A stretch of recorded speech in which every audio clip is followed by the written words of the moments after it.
Prince, welcome into the Blitz. How you doing this morning?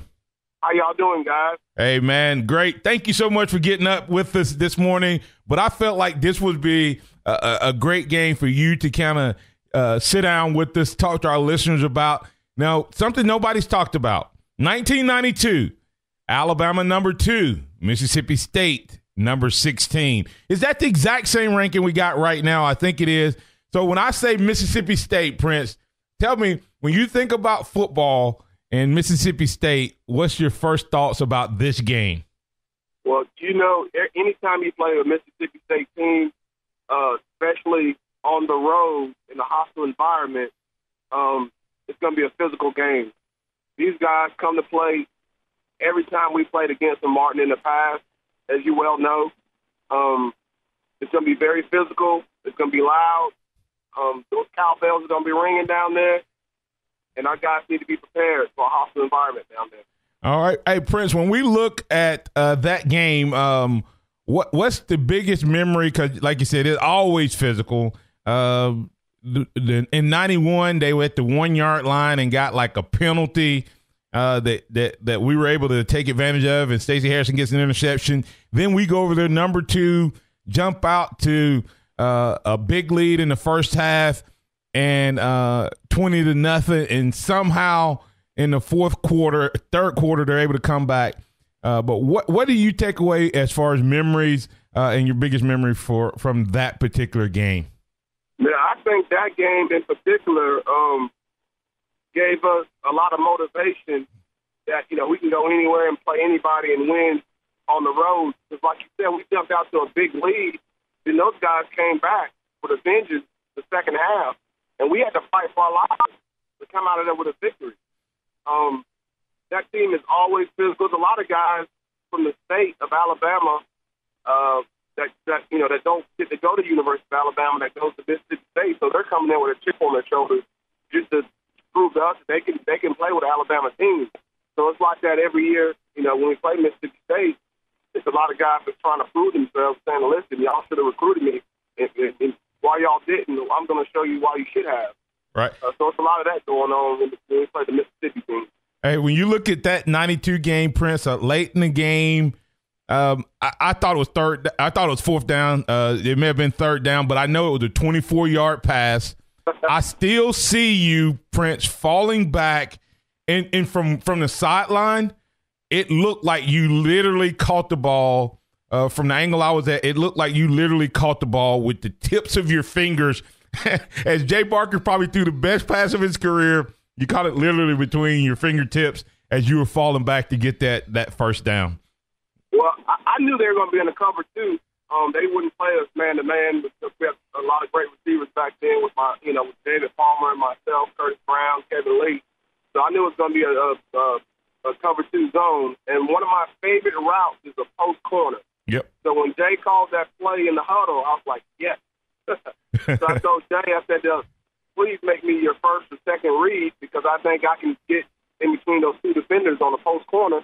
And that's what happened. I just ran a post corner. I struck the free safety on the end route, and I rolled out of it. And I looked up, and I saw that ball coming. I was like, come on, please, God, let me take this catch because that was a do-or-die situation, Martin. If we don't make the first down, I don't know if we win that game. Because we had the momentum going on their side, and somebody had to make a play, and I was just happy to contribute as a player to make a play in that ball game. Yeah, and Prince, you talk about, a lot of things happen on the field that fans don't hear, don't see, and you just brought that up. You said, first of all, you knew what had happened in that game. You knew how they was playing, and you knew what you could do, and the play was called to match that. But you didn't just let that happen. You told your quarterback, I can do this.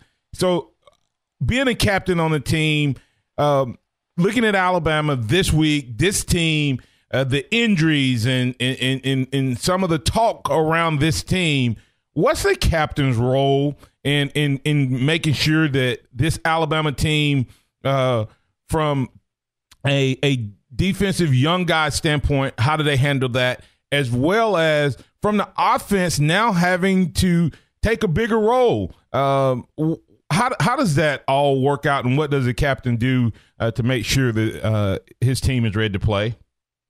first it starts in practice, a week of practice with the head coach just sending a message, just letting the guys know that, listen, you come to Alabama to play in hostile environments and great ball games, and this is what you're made for. So the head coach, coming down, talking to the guys on that Sunday when we get in and let them know that, it's going to be a physical game and let everybody know, listen, we just take care of business in practice.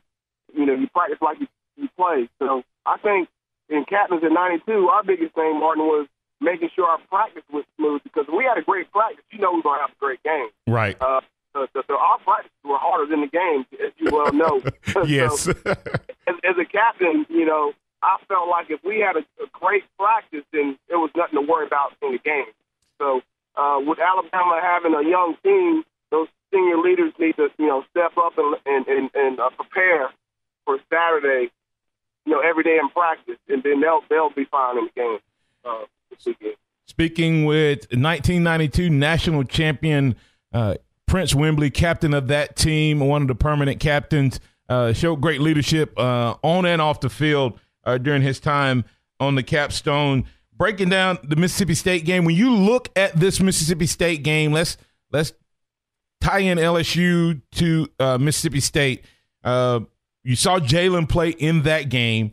First of all, I want you to give me kind of what's your assessment of the progress or the lack of progress, if that's what your opinion is, on Jalen as a passer, and how do you see the relationship between him and his wide receivers growing and developing as this season has gone along? Well, I think Jalen's biggest asset is his legs. We all know that.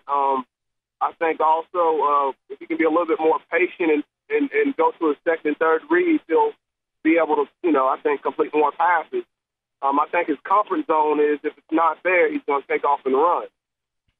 But with that said, I think we're going to probably need to try to score a little bit more points in these next couple of ball games, and he has to get comfortable with his eyes and hit some of those players downfield. We have the talent, and he has the arm. He's got to have the confidence.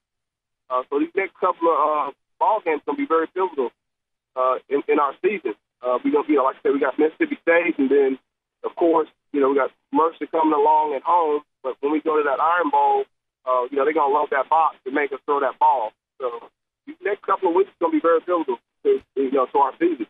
The other side of it, Prince, is that these two games, Mississippi State, always a physical game. Auburn playing physical defense. When you look at a wide receiver, we got some really nice route runners, okay? Oh, yeah. But I don't know how physical our guys are. When you look at and assess this receiving core, does Jalen have to be patient, and do these receivers also have to be willing to step up and be willing to go across that middle of the field? Because we don't seem to use the middle of the field very much, and some of that could be philosophy, but some of it could be because you don't have receivers that run good routes when they go across the middle. What are your thoughts on that? You're 100% right, Martin. I haven't really sat down and analyzed the receiving core as a whole, as far as breaking down film and watching the route running and the concepts they may have going across the middle. But I know last year, Darius Stewart was a perfect example. Man, that guy would catch the ball anywhere. Right. Inside, outside, hitches, screens, whatever you may call. But I don't think I see that thus far in this receiving core, just from eyeballing, watching it on TV every weekend. So with that said, we have to complete some passes across the middle, because if not, you come, not complacent, but you're very limited on your route tree. So we have to start completing some passes across the middle, because then it'll open up some of those outside passes as well. So, like I said, if Jalen can go to a second and third read, and like you said, if some of these receivers can come across the middle, I think everything will open up just fine. Once again, speaking with Prince Wimbley of the 1992 National Championship team. Prince, a couple more questions before I let you let people catch up on what you got going on outside of football. What's your thoughts on this Alabama-Mississippi State game, taking into consideration injuries, et cetera? and playing over in that hostile environment in Starkville? It's going to be a dogfight. Mississippi State's playing with a lot of confidence. They're ranked in the top 25. They have a lot to prove. This can make their season if they beat Alabama. And on the same token, on our end, if we win this game, we're in a driver's seat to solidify the SEC championship. So it's a big game on both parties. And I think both teams know that. So I think it's going to be a well-coached game, and I think we'll pull it out, but it ain't going to be a cakewalk. And it never is at Mississippi State, regardless of what the record is. As I said when we started this segment, we were number 2, they were number 16, and they were the only team that we trailed in the fourth quarter, and we had to make some big plays. And, of course, you and Jay Barker hooking up on that 24-yard pass to keep the drive going and ultimately led to the go-ahead score. Was definitely a difference maker. Give me your thoughts on the college football playoffs and the craziness that I think is about to happen over these next few weeks. And then, Prince, also let our listeners know about your production company and how they can connect with you and all that you have going on. Yeah, this college playoff concept is funny to me because, you well know, Martin, every week it's going to be an upset or something happens. So I don't really start looking at those polls until you get into championship weekend, meaning conference championship games, because that's really going to solidify the top 4 teams.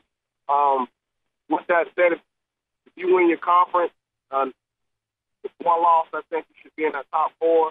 I know you have Notre Dame out there on the outskirts. Well, I don't know if Notre Dame's in the top 4 or the outskirts, but that may be one team that gets in there without playing the conference championship. So with that said, the best 4 teams, I think thus far the committee has it right now with the best 4 teams, and that's what you want. You want the best 4 teams, not the highest ranked teams. And I think they're getting it right thus far. But there's a lot of football left to play, so I don't even look at those polls until the latter end of the season, and we have a lot of football left to play. Hey, the Miami, it almost, I'll get a little throw up in my mouth every time I think about it.